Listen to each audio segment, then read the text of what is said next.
Hi, I'm Brian Kearns. This is my Module 1 personal introduction for special education for building administrators. And I'm really excited to introduce myself and get to know everybody here in class. Just a few quick things about myself, some personal things. I am currently a Spanish teacher at Central High School in Grand Junction, Colorado. I am also the assistant coach for cross country and track. And this past weekend, we had our state championships here in Colorado, where our boys team placed eighth in the 4A division and 16th out of all divisions. And then our top girl who qualified for state this year placed 11th overall in 4A. So we almost had a top 10 finish this year. So we're really excited for that. I've been teaching now for 8 years. On my first 2 years, I spent out at Elizabeth Middle School on the Eastern Plains of Colorado. And then I moved out to the far west side of Colorado to Central High School, and I've been here now for 6 years. A little bit about me personally. I've been married to my wife, Liz, for 9 years. We have 3 kids. Caleb, our oldest, is 7, and we have our 4-year-old twins, Haley and Skylar. And when I'm not at school, my life revolves totally around my family. I love doing it. I love doing anything I can with my family. A lot of my hobbies obviously include running, but I love baking and cooking, which is something I share with my kids. I like to have them in the kitchen with me. And then drawing, sculpting, building, playing with Legos. I mean, all these are all things I do with my kids. So um, I am very happy to be a father. Okay, now getting into school culture and inclusivity. Um, it is my opinion, and some of the takeaways I got from the readings and the videos is that it is the duty of the school leader to provide the environment, training, and materials necessary to ensure all who enter the building feel included. Okay, that means having a friendly demeanor, actively listening to other people, getting to know students and staff on a personal level, and just genuinely caring for others. Okay, and if that culture doesn't exist, well, you have to start somewhere. And so it's the job of the school leader to be that change that they want to see.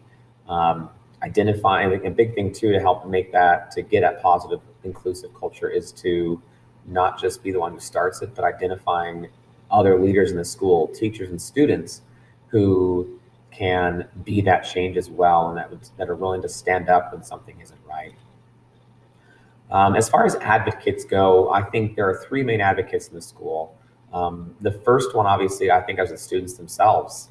Students know when they don't understand something, and so they need to be able to advocate for themselves. Now, obviously, students need to be taught how to advocate for themselves and what those needs really are.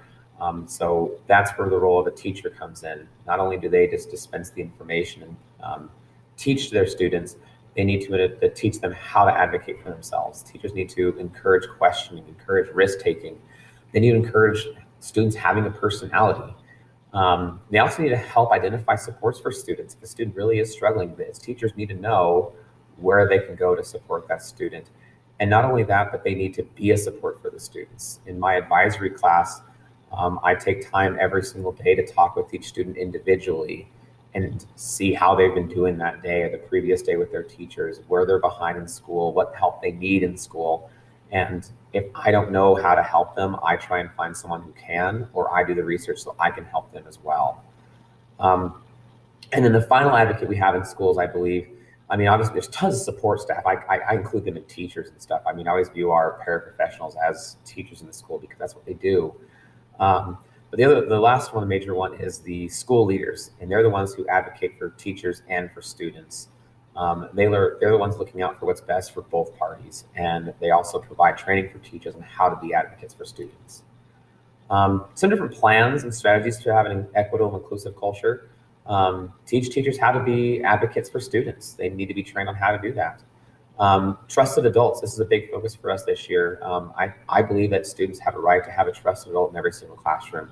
When a student walks in, they should know they're being taken care of. And then finally, school leaders should be trusted mentor and trusted friend of the staff. And then how to change a negative culture. The biggest thing is that you have to be the change. You're the one who starts it all.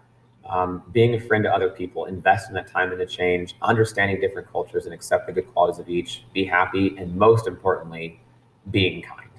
So thank you so much. I look forward to meeting everybody.